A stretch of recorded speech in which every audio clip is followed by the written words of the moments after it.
Hello मेरे friends, आप सबका वेलकम है, स्वागत है, अभिनंदन है आपके अपने चैनल वेब स्टडी केयर में।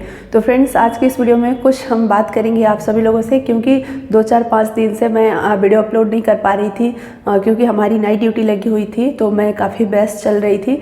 कल हमारी नाइट ड्यूटी की लास्ट डे थी और आज से हम थोड़ा फ्री हुए हैं। एक हफ्ता फ्री रहेंगे, एक हफ्ता के बाद फिर से वही बिजनेस शेड्यूल में चले जाएंगे। तो बहुत सारे लोगों ने बहुत सारे क्वेश्चन पूछा था कि क्या नाइट ड्यूटी पूरे मंथ लगती है, वीकली लगती है, कैसे लगती है। तो मैंने नहीं रिप्लाई किया क्योंकि क्लाइंट का कोई रिप्लाई नहीं था। और इस पर और भी क्वेश्चन कि क्या काम इतना ज़्यादा होता है वेलफेयर में, प्राइवेट जो जॉब लोग करते हैं उससे तो बेहतर हैं, बहुत सारे क्वेश्चन।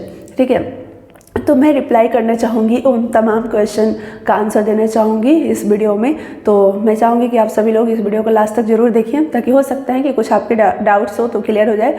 तो फर्स्ट ऑफ ऑल तो मैं ये बताना चाहूँगी कि जो BC OBC वेलफेयर डिपार्टमेंट और SC ST वेलफेयर डिपार्टमेंट है, ये दोनों अलग अलग डिपार्टमेंट है, लेकिन दोनों का जो कल्चर है वो स्कूल का, ये जो भी चीज़ है रेसिडेंशियल है, दोनों वो सेम है। ठीक है, दोनों आवासीय विद्यालय हैं, दोनों में जो एक्टिविटी है वो सेम है, लेकिन डिपार्टमेंट फिर भी हम कहेंगे अलग अलग है। तो कुछ चीज़ें अलग हो सकती है, लेकिन BC OBC वेलफेयर डिपार्टमेंट की पूरी चीज़ें तो मुझे नहीं पता है, क्योंकि मुझे जो ट्रेनिंग मिला है SC ST वेलफेयर डिपार्टमेंट का मिला है और इस डिपार्टमेंट में काम कर रही हूँ। तो इस डिपार्टमेंट के बारे में मैं अच्छे से जानती हूँ और पूरी चीज़ें मैं जानती हूँ, क्योंकि इस डिपार्टमेंट का स्पेशल ट्रेनिंग भी दिया गया था और इस डिपार्टमेंट में काम भी कर रही हूँ, तो सारी चीज़ें पता है।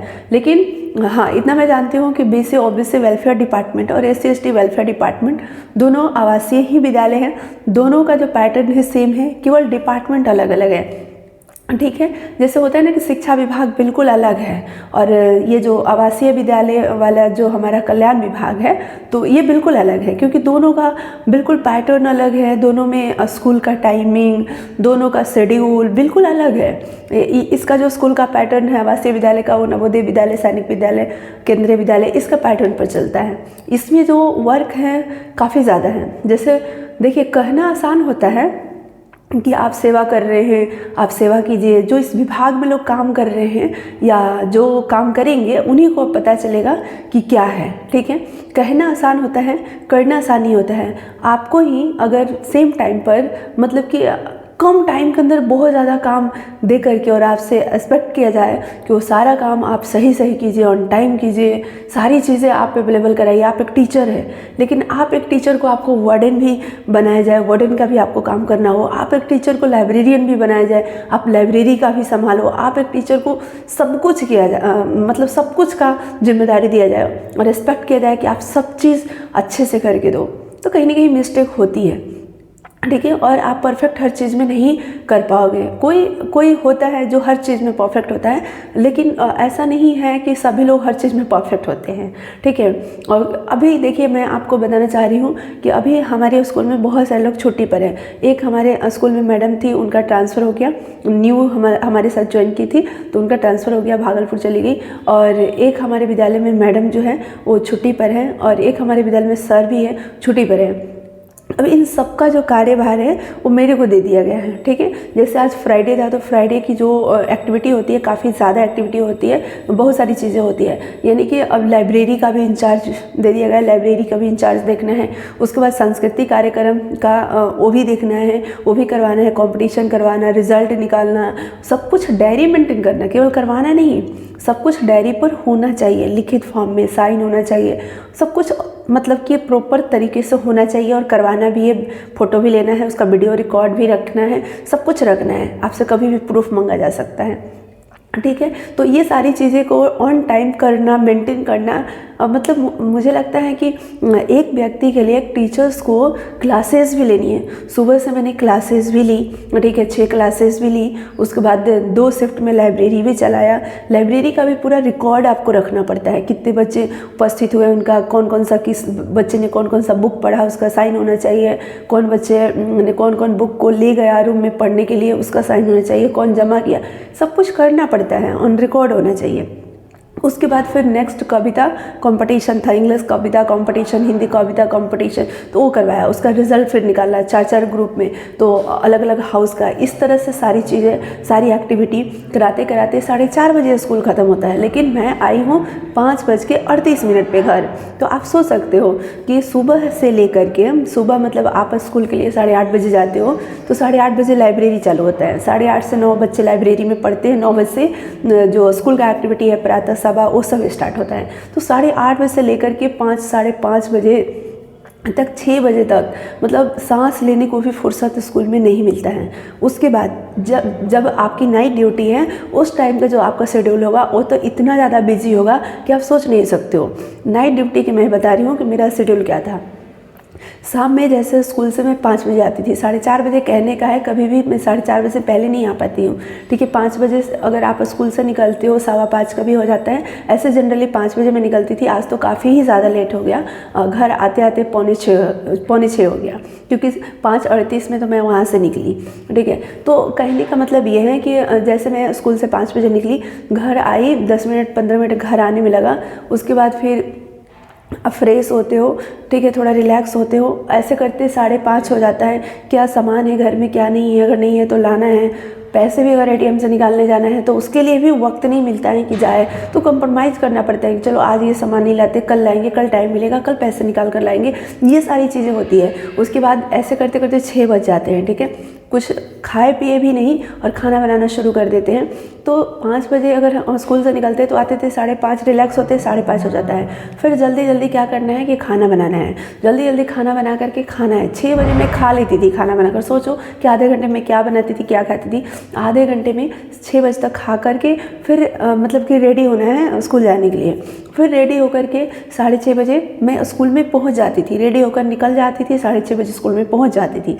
क्योंकि जहाँ मैं रहती हूँ वहाँ का जो लोकेलिटी है वो ऐसा नहीं है कि आप जाओगे, शमशान घाट के बगल में स्कूल है, ठीक है, और बिल्कुल मतलब कि आउटर में है। शहर अच्छा है, शहर ख़राब नहीं है, लेकिन जो स्कूल है वो आउटर में है बिल्कुल। और वहाँ पर क्या है कि शमशान घाट है, उधर एरिया चलता नहीं है। 6:30 बजे के बाद शांत हो जाता है उधर इलाका, दुकान वगैरह सब कुछ बंद हो जाता है। लेकिन जो मेन मार्केट है वो ओपन रहता है। तो मेन मार्केट में स्कूल है नहीं, तो उधर थोड़ा जो है वो जैसे होता है ना कि छीनने वाले, पर्स छीनने वाले, पैसे मोबाइल छीनने वाले, ऐसे कुछ क्योंकि हर शहर में ऐसे लोग होते हैं। क्यों, हमारे बिहार के राजधानी पटना में भी ऐसे लोग हैं कि आप ऐसे आउटर एरिया में जाओगे तो डर रहता है कि मोबाइल पर्स ऐसे छीन न ले, ठीक है। और होता भी है, इस तरह का घटना होता भी है, ऐसा नहीं कि केवल डर है। ऐसी घटनाएं दिन में भी हो चुकी है, होती रहती हैं, और स्कूल के ही लोगों के साथ हो चुकी है। तो होता है ना कि आप संभल कर थोड़ा चलो, आप जानते हो, आपको लोगों ने अगर बता दिया तो आप संभल कर चलो। तो इस तरीके से तो मैं 6:30 बजे स्कूल चली जाती थी। उसके बाद जा कर के बच्चों को शांत कराना, बच्चे को टाइम पर अब खाना खा रहे हैं तो फ़ोटो खींचना, फिर देखना है कि कौन बच्चे अच्छे से खा रहे हैं कि नहीं खा रहे, रूटीन के अकॉर्डिंग खाना बना कि नहीं बना। उसके बाद फिर जैसे ही, क्योंकि 7 बजे 7:30 बजे बच्चे का खाना शुरू हो जाता है और 8 बजे तक बच्चे खा लेते हैं, तो फिर देखना है कि सब अपने अपने हाउस में सोए हैं कि नहीं, कि कोई दूसरे का हाउस में, रेड हाउस वाले ब्लू हाउस में तो नहीं सोए हैं, ब्लू वाले रेड में तो नहीं सोए हैं, ग्रीन वाले येलो वाले अपने हाउस में सोए हैं कि नहीं। 4 हाउस इसमें हैं, तो उस हाउस के जो बच्चे हैं उसी हाउस में सोना होगा, जो रूम अलॉट उनका किया गया है। तो इस तरह से वो सारा कुछ देखना है, ठीक है। तो उसके बाद जब आप जाते हो तो बच्चे जो होते हैं, यानी जो बच्चियाँ होती हैं, वो क्वेश्चन पूछने लगती है, मैम ये बता दो, बता दो, तो आप मना नहीं कर सकते हो, आपको बताना पड़ेगा। तो ये सब करते करते 10 बज जाता है, ठीक है। उसके बाद 10 बजे 11 बज जाता है, फिर आप रूम में आते हो तो पढ़ने का टाइम नहीं मिलता है। बुक कॉपी मैं लेकर जाती हूँ, रूम में रखती हूँ, लेकिन पढ़ नहीं पाती हूँ। किसी भी दिन ऐसे लेकर आ जाती हूँ। खैर अब कल तो मेरा लास्ट था, आज तो अभी ख़त्म हो गया। तो मैं बिल्कुल लेकर नोट्स जाती थी पढ़ने के लिए, लेकिन खोल नहीं पाती थी। 10-11 बज जाते थे ऐसे। उसके बाद अब आप बताओ कि 10-11 बजे कोई व्यक्ति थक जाएगा तो वो क्या पढ़ेगा, फिर सोना, फिर ऐसे सोने में थोड़ा मोबाइल वगैरह देखे या थोड़ा बहुत बुक पलटे, लेकिन नींद आई और फिर सो गए। 12 बजे सो जाते थे। लेकिन वहाँ पर जहाँ मेरा मतलब रूम है, तो वहाँ पर रात में ऐसी कुछ आवाज़ें आती है ऊपर से कि खटखट की आवाज़ आती है, या कोई बेड खींच रहा है या कुछ कर रहा है इस तरह की ऊपर में रूम में, इस तरह का एक्टिविटी रात में जिस वजह से मुझे नींद नहीं आती थी। सोने को तो मैं 12 बजे लेट जाती थी, लेकिन होता है ना कि नींद नहीं आ रही है, बार बार टाइम देख रहे हैं कि अभी 1 बज गया नींद नहीं आई, 2 बज गया नींद नहीं आई, 3 बज गया नींद नहीं। सुबह में 3:30 बजे 4 बजे नींद आती थी, ठीक है। उसके बाद मैं सोती थी और 6 बजे अलार्म बजता था और 6 बजे जल्दी जल्दी उठना और फिर वहाँ से जल्दी जल्दी भागना। रूम पर आते आते वहीं मतलब कि 6 बजे उठते थे, तो फिर जो भी आपका बेड वगैरह है फोल्ड करना, रखना, वहाँ से निकलना, तो 6:15। घर आते आते 6:30, फिर 6:30 बजे आकर के फिर अब बाहर से आ रहे हो तो हाथ पैर धोओगे, फ्रेश होगे, नहाओगे, ठीक है। उसके बाद किचन में जाना, फिर किचन में जाकर के जल्दी जल्दी खाना बनाना सॉरी, फिर खाना बनाना, फिर खाना बना करके फिर जल्दी जल्दी खाना, रेडी होना और फिर स्कूल जाना। फिर टाइम पर 8:55 तक स्कूल पहुंचना। अगर लाइब्रेरी का जिस दिन आपका ड्यूटी है तो 8:30 बजे ही पहुंच जाना। अब बताओ कि क्या ये लाइफ है? क्या यही लाइफ है? क्या आप पूरे दिन रात स्कूल दौड़ते रहो, पूरे दिन रात आप मतलब अपना शरीर का भी ख्याल मत रखो, खाने का भी ख्याल मत रखो। अगर कोई खाने का मन किया कि आज हमें ये खाना है, वो भी आप मत बना पाओ, मत खा पाओ, क्या ये लाइफ है? जॉब का मतलब ये होता है? तो मुझे लगता है कि जॉब का मतलब ये नहीं होता है। मैं स्टार्टिंग से जॉब नहीं पसंद करती हूँ, स्टार्टिंग से ही मैं अपना काम, बिजनेस ये पसंद करती हूँ और यही मैं करती भी थी। खैर, एक होता है ना घर वालों का गवर्नमेंट जॉब का, तो ये मैंने फर्स्ट अटेम्प्ट दिया था, ठीक है। और फर्स्ट अटेम्प्ट में सिलेक्शन हुआ और बहुत सारे लोग ऐसे कमेंट्स करते हैं तो करते हैं कि श्रेणी में हो गया होगा, कैटेगरी में हो गया होगा, इसमें हो गया होगा, उसमें हो गया। भाई मैं कहना यही चाहूँगी, किसी में भी हुआ सिलेक्शन, ठीक है, हुआ, किसी में तो हुआ। बात रही गर्ल्स की, तो हम गर्ल्स हैं तो इसमें हमारी गलती क्या है? हम गर्ल्स को अगर गवर्नमेंट ने रिजर्वेशन दिया है तो इसमें हमारी गलती क्या है? किसी ने एक कमेंट किया था, मुझे बहुत अजीब लगा था। फर्स्ट ऐसा कमेंट्स किसी का जो मुझे बहुत अजीब लगा कि फालतू का ज्ञान क्या दे रही हो, 80% से अबव है तो बताओ, 80% से अगर अबव मार्क्स है तभी कुछ बताओ। ऐसा होता है क्या? कोई ऐसे भी बच्चे होते हैं, आप ही में से बहुत सारे ऐसे लोग होंगे जो खूब मेहनत करते होंगे, पढ़ते होंगे, लेकिन उनका ज़्यादा मार्क्स नहीं आ पा रहा होगा, लेकिन वो पढ़ने में इंटेलिजेंट है, मेहनती है, ठीक है। कोई ऐसे होते हैं कि जो बिल्कुल मेहनत नहीं करते हैं, लेकिन फिर भी किसी कारणवश या लक आप बोलो कि ज़्यादा मार्क्स आ जाता है, फिर भी उनका सिलेक्शन नहीं हो पाता है। कोई ऐसे होते हैं कि खूब मेहनत करती हैं, ज़्यादा नंबर भी आता है, लेकिन सिलेक्शन नहीं हो पाता है, क्योंकि जो सिलेक्शन का जो क्राइटेरिया है वो कुछ अलग तरह का है। तो इस बात को मैं भी मानती हूँ, ठीक है, लेकिन इसका मतलब ये नहीं कि हमारे 80% से अबव है तभी हम कुछ बोल सकते हैं। भाई बोलने की आज़ादी है, बिल्कुल बोल सकते हैं। आपको नहीं मानना है, आप नहीं मानोगे, मानना है तो आप मानोगे, लेकिन हाँ, किसी को अगर ऐसा बोलना है तो बोलने से पहले ये भी तो जान ले कि उस बंदे का कितना मार्क्स है। अगर मार्क्स ही देख करके आप बात सुनते हो तो ये तो पहले आप जान लो कि मार्क्स है कितना। हमने जो भी है वो शेयर किया है, ठीक है, मार्क्स भी हमने शेयर कर रखा है कि हाँ हमारे 6 to 8 में कितने मार्क्स आए थे, एजुकेशन डिपार्टमेंट में सिलेक्शन हुआ था, जनरल कैटेगरी में हुआ था, ये भी मैंने बताया था। और हमारे मार्क्स आने से पहले हमने अपना मार्क्स बता दिया था कि इतना मेरा मार्क्स आएगा, और उसके बाद जो हमारा मार्क्स आया वो भी हमने बताया। तो हमारा मार्क्स एग्जैक्ट वही आया था 6 to 8 में जो हमने पहले बताया था, और 9th 10th में जो मार्क्स हमने बताया था उससे 4 नंबर कम आया था, लेकिन 80+ तो था। तो आप जब नहीं जानते हैं तो किसी के बारे में मुझे लगता है कि ऐसे कमेंट्स नहीं करनी चाहिए। खैर छोड़ो, मुझे कोई फ़र्क नहीं पड़ता है, क्योंकि मुझे पता है कि मैं क्या हूँ और मैं कितना मेहनत की हूँ। मेरा ये तो फर्स्ट अटेम्प्ट था, ओनली 25 डेज़ हमने पढ़ा था। और हाँ, पहले से मैं पढ़ाती थी, तो जो हमारा 10th तक का मैथ्स का बेस था वो ठीक था। मेरा तो फिज़िक्स ऑनर्स है और मैंने मैथ में अपना सिलेक्शन लिया है, ठीक है। हमारा मैथ ऑनर्स तो रहा नहीं, मैथ्स हमने तो पढ़ा नहीं, और 10th तक मैं पढ़ाती थी मैथ्स। लेकिन जो इंजीनियरिंग किए हैं और जो जिनका मैथ ऑनर्स है वो सब बैकग्राउंड के लोगों के साथ कंपटीशन। तो मुझे लगता है कि जो केमिस्ट्री ऑनर्स वाले हैं, जो फिज़िक्स ऑनर्स वाले हैं, उनके लिए तो थोड़ा सा तो चैलेंजिंग होगा ना। तो मेरा तो फिज़िक्स ऑनर्स था, लेकिन फिर भी मैथ्स ऐसा नहीं कि मेरा बेकार था या मैथ्स में इंटरेस्ट नहीं था, इसलिए मैंने मैथ्स से भी भरा, तो मेरा फर्स्ट टाइम में सिलेक्शन हुआ। और वेलफेयर डिपार्टमेंट मिलने का मतलब आप ये समझो कि उस कैटेगरी में, अपने कैटेगरी में हर बंदा वेलफेयर डिपार्टमेंट में तभी आया है जो अपने कैटेगरी में टॉप किया है, चाहे वो कोई भी, जैसे आप सभी लोग कमेंट करते हो, बताते हो कि मेरा भी इसमें हुआ है, उसमें हुआ है, तो आप देखो कि उसमें सीट कितना रहता है। मात्र मेरे कैटेगरी में मैथ्स में 1 सीट टीजीटी में था, हर कैटेगरी में। ओनली टोटल अगर मैं बात करूँ गर्ल्स का, पूरी कैटेगरी का मिलाकर, तो ओनली 10 सीट था, तो हर कैटेगरी में 1-1 सीट था। तो हर कैटेगरी में जो भी व्यक्ति यहाँ पर सिलेक्शन लिया है, तो कहीं ना कहीं अच्छा मार्क्स गेन किया है, तभी लिया है। तो खैर सिलेक्शन के लिए मार्क्स तो मायने रखता है, लेकिन मैं फिर भी मानती हूँ कि मार्क्स से के साथ साथ नॉलेज होना बहुत ज़रूरी है, क्योंकि बच्चों को हमें नॉलेज देना है, पढ़ाना है। ये ऐसा प्रोफेशन है कि आप मार्क्स लेकर आ जाते हो। अगर एक कला, टीचिंग जो होता है ना, एक आर्ट है, ठीक है। अगर टीचिंग आर्ट नहीं है तो आप स्कूल में जाकर के बच्चों को कुछ नहीं दे पाओगे। तो एक टीचिंग आर्ट भी होना चाहिए, ठीक है, जो कि कहीं ना कहीं एक्सपीरियंस से आता है। तो मैं 2016 से टीचिंग करते आ रही हूँ, तो टीचिंग मुझे पसंद है।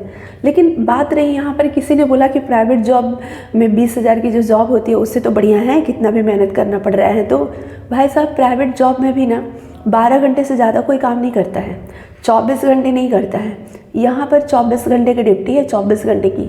बोलते बोलते गाला में दर्द हो जाता है, सर में दर्द हो जाता है, ठीक है, बच्चे लोग को बोलते बोलते।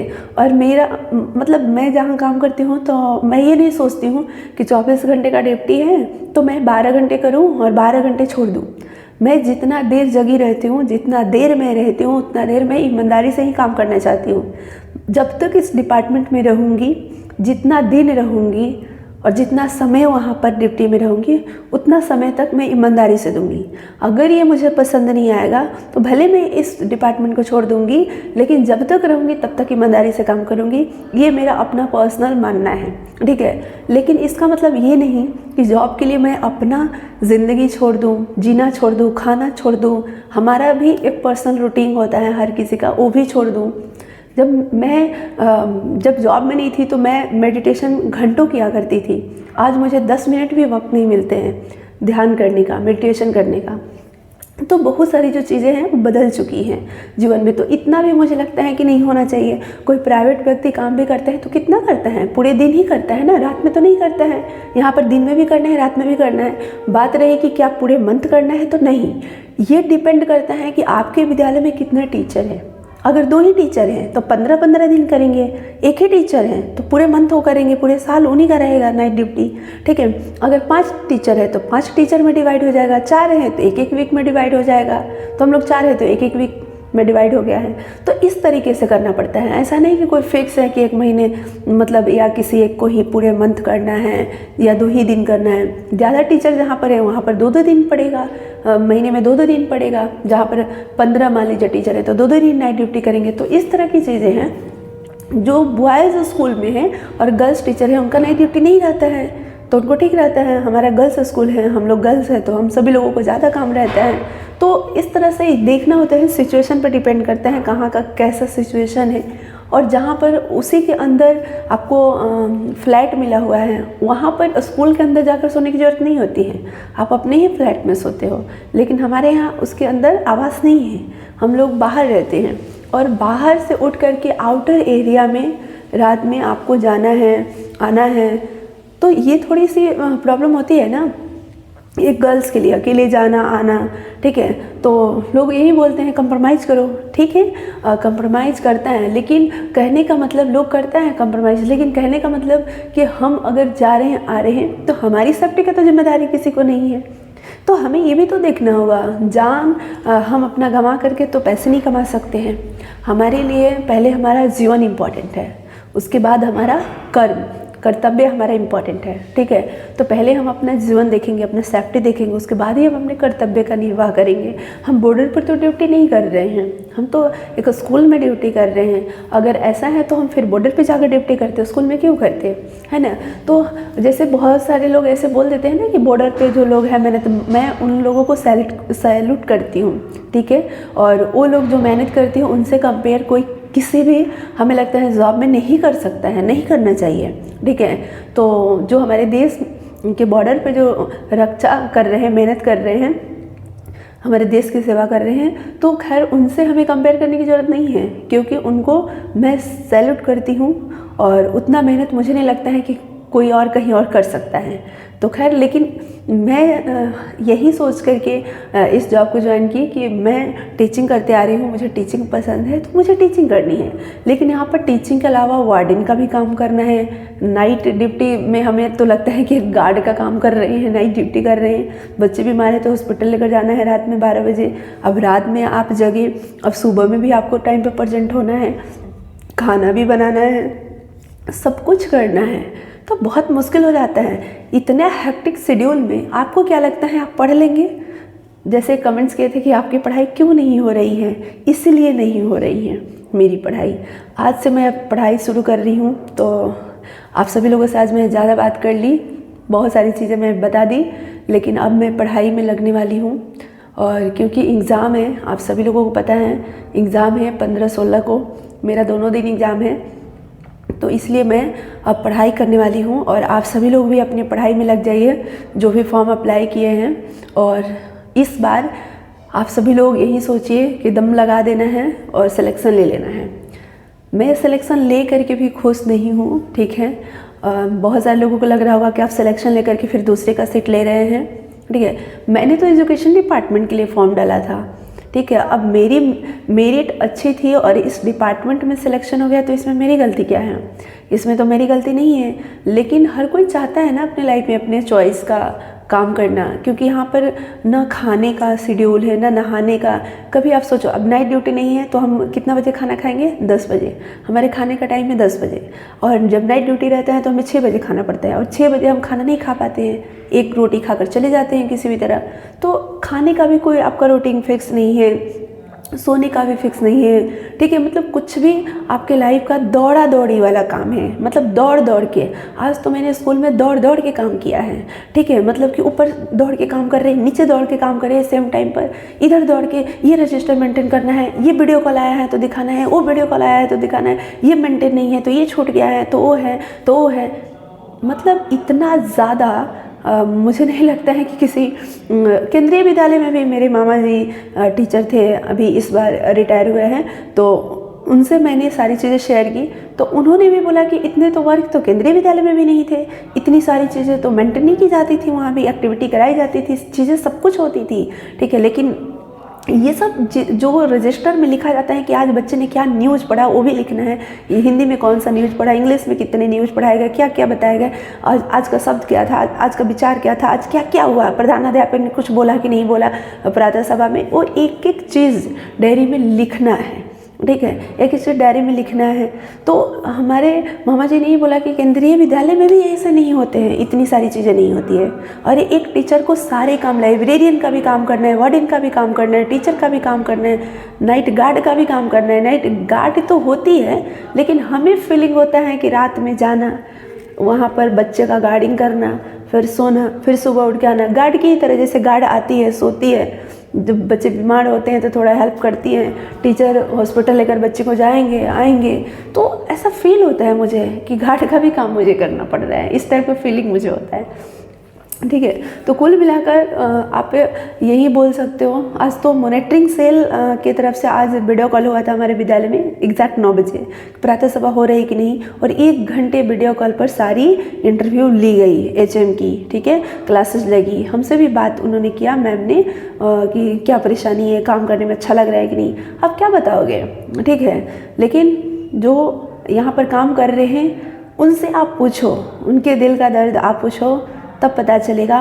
या जिनको लग रहा है कि ऐसा नहीं है, तो मैं तो गॉड से प्रे करूँगी कि उनका सिलेक्शन, उनका मेरिट अच्छा है और उनका सिलेक्शन इस डिपार्टमेंट में हो जाए, तब उन्हें पता चलेगा रियल में कि क्या है, ठीक है। तो मैं तो इस डिपार्टमेंट को नहीं पसंद कर रही हूँ, इसलिए नहीं कर रही हूँ कि इतनी सारी चीज़ें करने में, एक्स्ट्रा करने में कहीं ना कहीं बच्चे का पढ़ाई भी अफेक्टेड हो जाते हैं, ठीक है। क्योंकि टीचर इतने मेंटली प्रेशर उनके ऊपर है, इतना मेंटली प्रेशर है कि वो प्रेशर में क्लास ढंग से नहीं ले पाते हैं, ठीक है। डायरी मेंटेन करना, ये लिखना, वो लिखना, ये सारी चीज़ें मेंटेन करने में मतलब कि मैक्सिमम टाइम लग जाता है। वो जब तक दिमाग से आप फ्री नहीं रहोगे ना, तब तक आप बच्चे के साथ इंजॉय करके पढ़ा नहीं सकते हो, प्रेशर में आप पढ़ाओगे ठीक है। तो इसलिए एक टीचर को मेंटली फ्री होना बहुत ज़रूरी है पढ़ाने के लिए, ठीक है। तो यहाँ पर अब आप बताओ कि रात भर कोई सोएगा नहीं, वहाँ पर मुझे नींद नहीं आती थी जब मैं 8 दिन में गई, 8 दिन में सोई नहीं, ठीक है। बस एक होता है ना कि किसी भी तरह पूरे दिन फिर भी काम करना है, फिर रात में आपको वहीं जाना है, फिर नहीं नींद आती है, फिर 2-3 घंटे सो करके फिर आप आते हो। इस तरीके से आप कितने दिन तक कर सकते हो, ठीक है। हेल्थ पे भी इफ़ेक्ट पड़ेगा, दिमाग पर भी असर पड़ेगा, बच्चे को पढ़ाई पे भी असर पड़ेगा। एक टीचर का जब वो मेंटली हेल्दी नहीं होता है तो उसका असर बच्चे की पढ़ाई पे भी पड़ता है। तो यही कुल मिलाकर के स्थिति परिस्थिति है इस डिपार्टमेंट की। मैं बुराई तो नहीं कर रही हूँ, लेकिन जो मैं फील कर रही हूँ वही शेयर कर रही हूँ, ठीक है। और जो चीज़ें हैं हकीकत में वही मैं शेयर कर रही हूँ। तो जो भी है इस डिपार्टमेंट में जहाँ भी है एंजॉय कर रहे हैं, लेकिन हमारे यहाँ थोड़ा सा ज़्यादा परेशानी है क्योंकि यहाँ पर सुविधाएं भी नहीं हैं और उन सभी चीज़ों को मेंटेन करना है। और जहाँ पर सुविधाएं हैं नो डाउट इतना परेशानी नहीं है, जहाँ पर क्वार्टर है, सब कुछ है, बहुत सारे टीचर हैं, हमारे यहाँ नंबर ऑफ़ टीचर भी बहुत कम है, इसलिए इन सभी परेशानियों का सामना करना पड़ता है। और सुविधाएं भी नहीं है और बच्चे के रहने के लिए जितना स्पेस चाहिए वो भी स्पेस नहीं है, उसमें ज़्यादा बच्चे रह रहे हैं, तो इसलिए बच्चे का थोड़ा तबीयत भी ज़्यादा बिगड़ता है, ठीक है। और जहाँ पर सुविधा है, क्वार्टर है, वहाँ पर इतना परेशानी नहीं है, ये मैं मानती हूँ। स्कूल में ये है कि जो एजुकेशन डिपार्टमेंट का स्कूल है उससे ज़्यादा फैसिलिटी मिलता है स्कूल में बच्चों को, ठीक है, या टीचर्स जो भी है फैसिलिटी, लेकिन वर्क जो है एकदम डबल है, डबल मुझे लगता है डबल है, ठीक है, लेकिन सैलरी सेम है। सैलरी डबल नहीं है, सैलरी सेम है, तो कम से कम वर्क अगर ज़्यादा है तो सैलरी ज़्यादा होना चाहिए, ठीक है। मतलब 8 घंटे से ज़्यादा अगर आप वर्क लेते हो तो एक्स्ट्रा इनकम देना चाहिए, एक्स्ट्रा उसका इनकम बनना चाहिए, लेकिन ऐसा नहीं है। आगे क्या होगा मुझे नहीं पता, अभी तक तो हम लोगों की सैलरी वही है जो एजुकेशन डिपार्टमेंट में है। तो चलिए खैर कुल मिलाकर यही है, अब जिसका किस्मत जहाँ पर सिलेक्शन के लिए होगा वहाँ पर होगा, ठीक है। आप सभी लोगों को TRE 3rd के लिए बेस्ट ऑफ लक मैं बोलना चाहूँगी।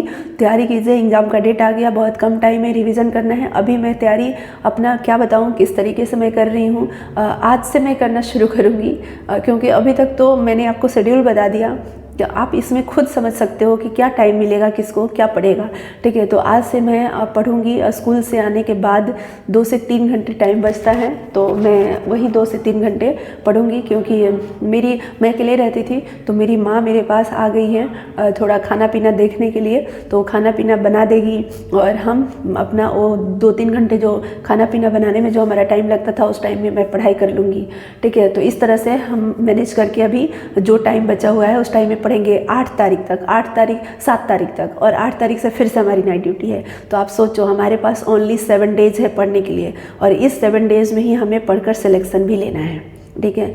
तो चलिए फ्रेंड्स, इसलिए मैं आप सभी लोगों से सॉरी भी बोलना चाहूँगी कि कुछ दिन मैं नहीं आ पाऊँगी वीडियो में, कुछ दिन तक मैं बस 7 दिन मेरे पास वक्त है, तो मुझे पढ़ने हैं, और उसके बाद फिर मैं मिलूँगी आप सभी लोगों से कि हमारी तैयारी कैसी हुई है या एग्ज़ाम हमारा कैसा हुआ। जो भी बीच में भी मिल सकते हैं, ऐसा कुछ नहीं है जब टाइम मिला तो, लेकिन मैं अभी पढ़ाई में लगने वाली हूँ, तो उतना मैं वीडियो पर अभी ध्यान नहीं दूँगी। और आप सभी लोग भी अपने पढ़ाई में लगिए, रिविज़न कीजिए, ज़्यादा से ज़्यादा सेट लगाइए, सेट प्रैक्टिस कीजिए और रिविज़न कीजिए। जहाँ से भी आप पढ़ रहे हैं, यूट्यूब बुक जो भी फॉलो कर रहे हैं वही से फॉलो कीजिए, क्योंकि लास्ट टाइम में अगर आप चेंज करेंगे इधर उधर तो आपका टाइम वेस्ट हो जाएगा, ठीक है। Thank you so much, good night.